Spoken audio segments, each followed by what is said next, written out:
Bueno, y por estos días el tema agropecuario está sobre la mesa, entre otras cosas porque está en este momento la Expo Prado, pero es uno de los temas centrales que está en debate en la campaña electoral y es uno de los ejes temáticos que en Arriba Gente hemos ido abordando y a partir de hoy comenzamos esta ronda en materia agropecuaria con los asesores, con los técnicos que están trabajando coordinadamente con los distintos candidatos a la presidencia de la República.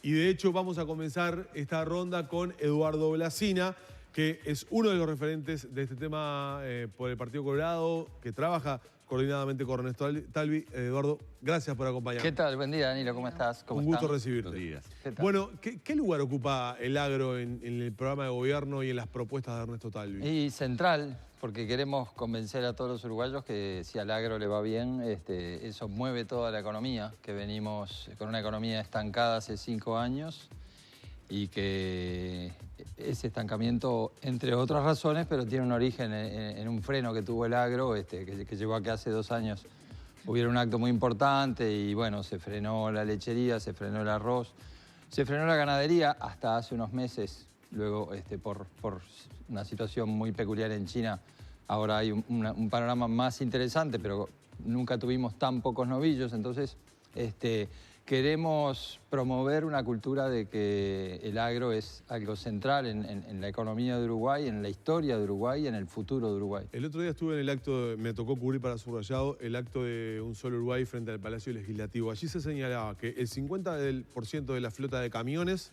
está parada, que se ha reducido un 25% el área arrocera, que cierra un granjero por día, se está yendo del sector granjero, abandona la actividad, y que cierran un tambo cada 2 días. ¿Esos datos son reales? Esos datos son reales, sí. Hay una situación que es realmente, que sigue siendo complicada. Y bueno, esperemos generar conciencia en todo Uruguay de que eso se va trasladando al conjunto de la economía. Eso también tiene que ver con que se esté perdiendo empleo como se ha perdido en estos 5 años. Y sí, es una situación muy angustiosa. En la lechería es un drenaje permanente de productores que no empezó ahora, pero que se ha ido acelerando. En el arroz, que es un sector tremendamente competitivo, que en todo el mundo elogian el arroz uruguayo y el rendimiento que se obtiene en el arroz, se ha perdido 25% de área, como se decía allí. Y bueno, creo que tenemos que entre todos tratar de revertir esa situación. ¿Y por qué? ¿Cuál es el diagnóstico, Eduardo? Perdón, Lore. ¿Cuál es el diagnóstico? ¿Por qué se ha llegado a esta situación? Y bueno, yo hace 2 años hice un diagnóstico de 10 puntos, ¿no? Las mochilas. Y sí, por un lado hemos tenido durante mucho tiempo un dólar muy bajo, eso en las últimas semanas se revirtió un poco, pero se recurre al dólar para contener la inflación abajo del 10%. La inflación en términos internacionales es bastante alta. Los productores uruguayos pagan por la energía un precio más alto que los demás países.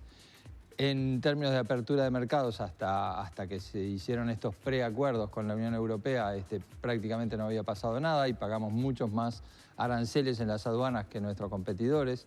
Entonces hay como un cúmulo de pequeños factores que sumados llevan a que el agro se haya frenado y muchos productores abandonen o las generaciones que vienen atrás digan, no, yo no sigo con esto porque es mucho trabajo, prácticamente empato.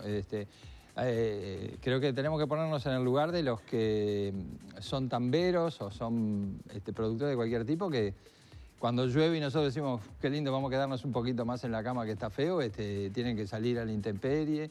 Enfrentarse muchas veces robo de animales, que es algo que campea, y finalmente termina en un desánimo que termina en el abandono. Cuando nosotros estamos convencidos que el agro es un trampolín para Uruguay, como lo es en Australia y en Nueva Zelanda, para que alcancemos un desarrollo cada vez mayor y bueno, entonces tenemos que hacer un esfuerzo urgente por darle señales que le digan, no, pará, quédate, que vale la pena quedarse y que vos no vas a tener que pagar un dólar barato que no generás, una energía cara, monopólica, que los brasileños y los argentinos tienen mucho más barata. Vamos a equiparar el agro, equiparándole las condiciones con los vecinos, ya cambia bastante radicalmente. No es que se precisa inventar algo muy estrafalario, sino que simplemente es ponerlos en igualdad de condiciones con los países vecinos, porque Uruguay tiene diferenciales que son enormemente valiosos. Entonces vendemos la carne mejor que los vecinos.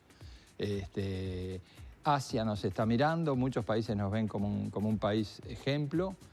Simplemente no cargarlos con sobrecostos que los productores no generan. Equiparar eso significa erogar de otro lado. ¿Cómo se equipara? O sea, el equilibrio con el resto de la economía del país y el resto... Lo que pasa es que cabe preguntarnos por qué tenemos que pagar la energía eléctrica tanto más cara que los demás. O sea, no es que hay que ir y pagarle a los productores, es simplemente decir, si somos un ejemplo de reconversión eléctrica, ¿no? Nos alegramos de que somos un ejemplo de reconversión eléctrica hacia una trama más limpia que no usa combustibles fósiles, pero tenemos que exportarle la energía a Brasil mucho más barata de la que se la damos a un productor lechero uruguayo y después nos entra leche brasileña. Es decir, más que erogar, lo que hay es que poner en igualdad de condiciones. Y bueno, y si se usa la energía eléctrica para recaudar millones que pasan, 400 millones que pasan a las arcas del Estado, en realidad lo que hay que revisar es por qué pasa eso, que no es ese el objetivo que debería tener la generación de energía eléctrica, ¿no? Si Talvi llega al gobierno, ¿cuáles van a ser las primeras medidas entonces en esa dirección que usted planteaba? Y bueno, ahí hay distintos aspectos. Hay una serie de aspectos que tienen que ver con ordenar la economía, con equilibrar las cuentas del Estado que están tremendamente equilibradas, con dar la señal de que la cotización del dólar no va a ser usada artificialmente para dar una sensación de que la inflación es menor, bajando artificialmente lo que recaudan los exportadores. Hay una decisión de muy corto plazo de equiparar el precio del gasoil a lo que sería la paridad de importación, es decir, llevarlo al escenario en el que si importásemos ese combustible, ¿cuál sería el precio? Eso implica una rebaja bastante veloz. Y luego se toman medidas sector por sector. De repente la ganadería de carne vacuna no precisa grandes medidas porque China está pagando muy bien la carne y ese sector funciona sin ayuda, pero sí el arroz, la lechería precisa medidas específicas para tener el incentivo de recuperarse rápidamente, porque mercado para los productos hay, es solo generar ciertas señales que le den al productor la impresión clara de que ese sector interesa. Y lo mismo con los ovinos, ¿no? Un sector que no le podemos decir que los sintéticos le ganaron, sino todo lo contrario, que tiene todo para ganar en este mundo que está queriendo salirse de los sintéticos, ¿no? Y todo para ganar si le garantizamos a los productores ovinos que no les van a robar impunemente los animales todos los días, ¿no? Hay que dar una sensación de que se respeta a la persona que está todos los días cuidando las ovejas y que sale de mañana pensando a ver cuántas le van a faltar. Entonces, dando señales de seguridad que todos los uruguayos merecemos, dando las señales de que Uruguay agrega valor ambiental y que el mundo está queriendo volver a fibras que se pueden compostar y que no terminan como una ropa que termina como un plástico en un océano. Es decir, hay señales que son tremendamente favorables. Hay veces que las señales que se le dan al productor son todas las contrarias, ¿no? Es decir, no, ustedes ya perdieron, no, ustedes no perdieron, ustedes vamos a hacer equipo para salir a ganar. Hay un poco ahí de equilibrar la economía y después políticas sectoriales para aquellos sectores que son muy importantes socialmente en zonas muy importantes del país y precisan algunas medidas que les permitan hacer pie de nuevo y volver a una actitud de inversión y de generación de empleo, que es hoy hay un desánimo que el productor dice, no, quiero gastar lo menos posible porque si no, no me da el número. Bueno, hay que darle señales en cuanto a que invertir va a volver a valer la pena. Eduardo, evidentemente al estar en campaña electoral todo tema se politiza, ni que hablar que el tema del agro ya viene politizado desde la aparición de la manifestación de un solo Uruguay, etcétera, etcétera. Y a uno le ha quedado como ciudadano hasta de cierta posición de enfrentamiento entre el gobierno y el agro, como allí una posición en la que no parecería haber coincidencias. Usted que trabaja en el tema de asesoramiento y que evidentemente debe tener contactos con asesores también agropecuarios de otras tiendas políticas, ¿es tan así? ¿Hay un enfrentamiento entre la izquierda del Uruguay y el agro en esa suerte de imagen que nos han dado, que cada vez que salen a manifestar, salen en las 4x4, etcétera, etcétera? ¿O a nivel de los asesores hay más coincidencias que diferencias? A ver, a mí me parece que hay como dos frentes amplios distintos, ¿no? A los asesores de agro del Frente Amplio yo los conozco obviamente desde hace muchos años. Diría que tenemos un excelente trato y hasta amistad personal, y que cuando nos sentamos a conversar, como ayer en la Expo Prado, las diferencias son de matiz y la relación es cordial, y después almorzamos todos juntos y conversamos como conversamos en un café amigablemente. Después uno llega de noche y ve a una diputada de Salto que dice la lucha de clases y bla, ¿no? Es como una cosa de atizar un enfrentamiento. Entonces es como que hay dos tribunas. Es como que, bueno, si hablo con la parte pragmática, nos ponemos rápidamente de acuerdo en que, bueno, ¿dónde están los problemas? ¿Cuáles son las mejores soluciones? Después hay un discurso para otra tribuna que es, estos son los oligarcas, los enemigos de clase, los enemigos del pueblo. Y bueno, yo creo que entre todos tenemos que tratar de superar ese discurso. Me gusta ver al Uruguay como una orquesta donde todos tratamos de tocar nuestra parte y que salga algo que es música. Ahora, si creemos que el trombón es enemigo de la percusión, vamos a desafinar seguro. Me parece que todas las sociedades que plantearon ese discurso al estilo de esta diputada Muti, creo que es, todas esas sociedades terminaron en un fracaso rotundo, ¿no? Lo vimos en Cuba, lo vimos en Venezuela, lo vimos en todos lados, en la Argentina kirchnerista, en todos lados. Eso no funcionó.